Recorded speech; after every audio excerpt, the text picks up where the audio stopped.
Tell you as much as I know about the Justine Pelletier story. I had some time with her sister last week on Tuesday.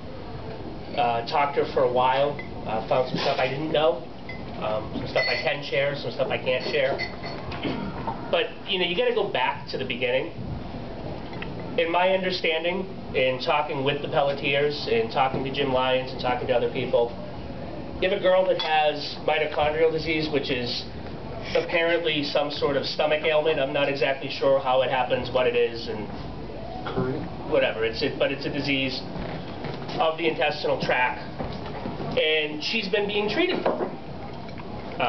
It's a debilitating disease. If you don't get enough nourishment through it, you can be debilitated. And she's been being treated for it at Tufts Medical Center. Now, as far as I know, Tufts Medical Center is one of the best hospitals in the world, like a lot of our hospitals here in Boston are.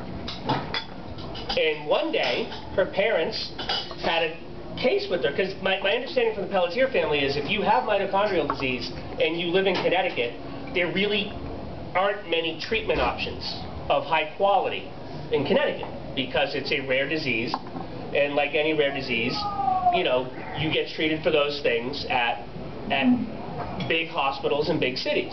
So someone in Connecticut with mitochondrial disease can either go to Boston or they can go to New York City. That's kind of the two things, much like the state gets split in half for Red Sox and Yankees. Depending on what part of the state you live in, it's where you come. Well, that's Connecticut. That's Connecticut, right. So they've been coming up here. And then, weirdly, one day they come up to Boston and they go to Tufts, and Tufts tells them, oh, your doctor's not here, but you should really go see the mito team at Children's so she can get treated.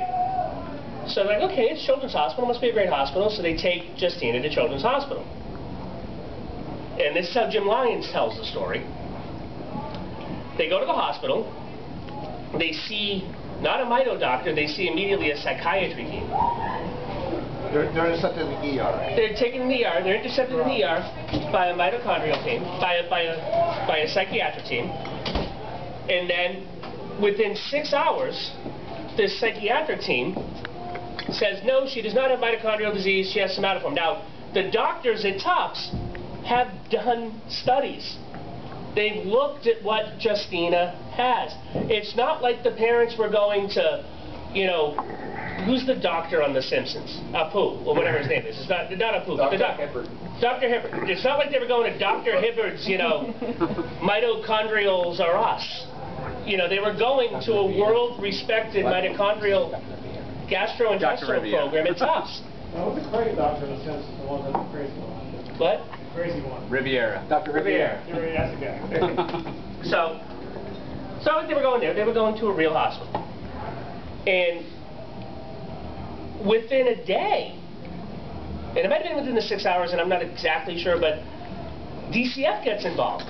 Because Lou Pelletier was like, no, she has the disease, you're not going to do this to her, you were going to take her back to Tufts so she can get treated the way that she should be treated. And they call DCF, they go back from like eating in the cafeteria or something to go up to go see her, and like, oh, you can't see her, and they moved her into the psych ward. And they couldn't see her. And the judge agreed with DCF, who I guess there's a DCF person that's at Children's all the time. And if you go back in the history, there are a lot of children from out of state that get, I'm going to use the word abducted, you can use whatever word you want, by the psychiatric department at Children's Hospital for conflicts in medical diagnoses. And it's all the same DCF worker, is my understanding, that then brings these cases in.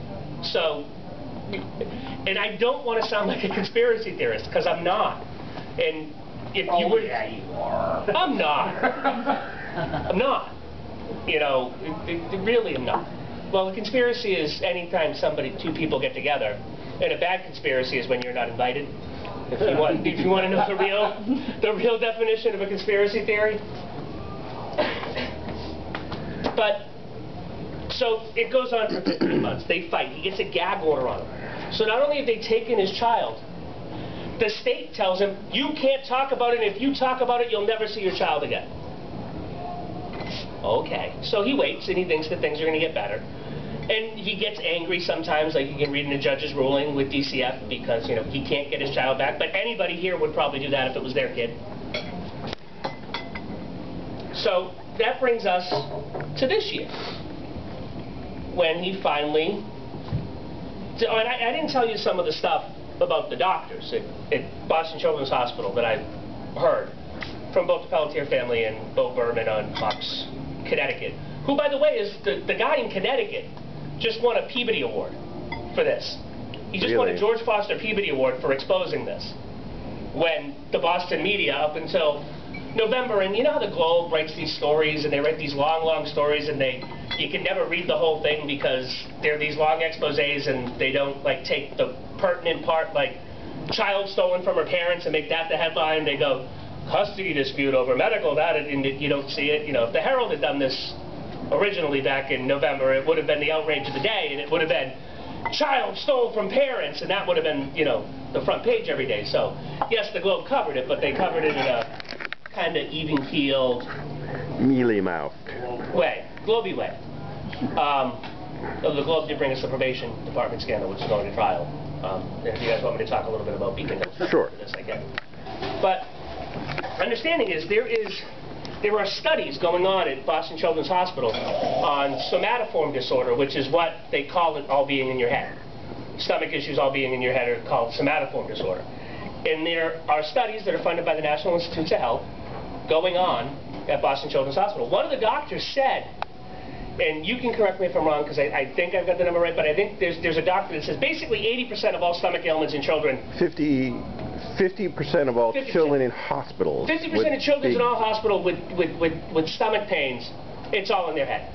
So they're trying to prove this diagnosis, that 50% of all children in hospitals, and the guy that keeps pushing this wrote a book and said that he lamented in his book how hard it was to find people for his studies. To find children for his studies because the parents didn't want to let their children be part of these studies. Interestingly, if the Department of Children and Families have custody of a child, the Children and Families says, yes, you can do the study. They're legal guinea pigs. They're legal, yeah, so they can do the study. So that's a little bit scary when you think of it. Is this all about NIH money? I don't know.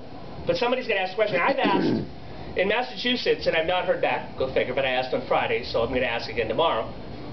In Massachusetts, there's something called the Office of the Child Advocate. And the Office of the Child Advocate is the person that's basically the auditor of DCF, that looks over the child system and does a report every year. She's the one that came out, and her name's Gail Garinger.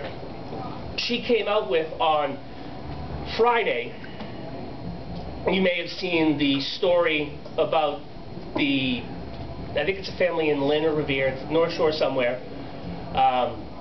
There was a drug-addled boyfriend that killed the children. Right. And she's the one that came out and said DCF did wrong things there last weekend. So she has the power to look into this. So I asked her on Friday, you're an independent person, supposedly. Will you look into the allegations that this was all done because of an NIH study? Somebody's got to. I mean, and I think that when the Pelletiers go to court, when this all gets resolved, a lot of that will come out. Hopefully she's still alive. Yes. So fast forward to November. He kind of starts the gag order, but kind of leaks stuff to some people. Like, I don't think he actually officially... I'm sorry, who's he? The judge. The father. Lou Pelletier. Lou Pelletier. You kind of leaked stuff, I think. I don't think he actually broke his gag order in November, but stories started popping up on Fox Connecticut. And then Fox Connecticut did a few stories, so then, you know, the Boston Globe did stories with unnamed family members that, you know, weren't... Probably Lou might have been the daughter. Oh, and then the other thing is, in Massachusetts, the standard is, if a child is taken by DCF, the first option is always to try and place with a family member, a sister, a brother that's of legal age, an aunt, a grandmother. I talked to Jennifer Pelletier last week. She said, I will take my sister. I will move to Massachusetts while we work this out, and I will take my sister and she can live with me. How old is she? 29.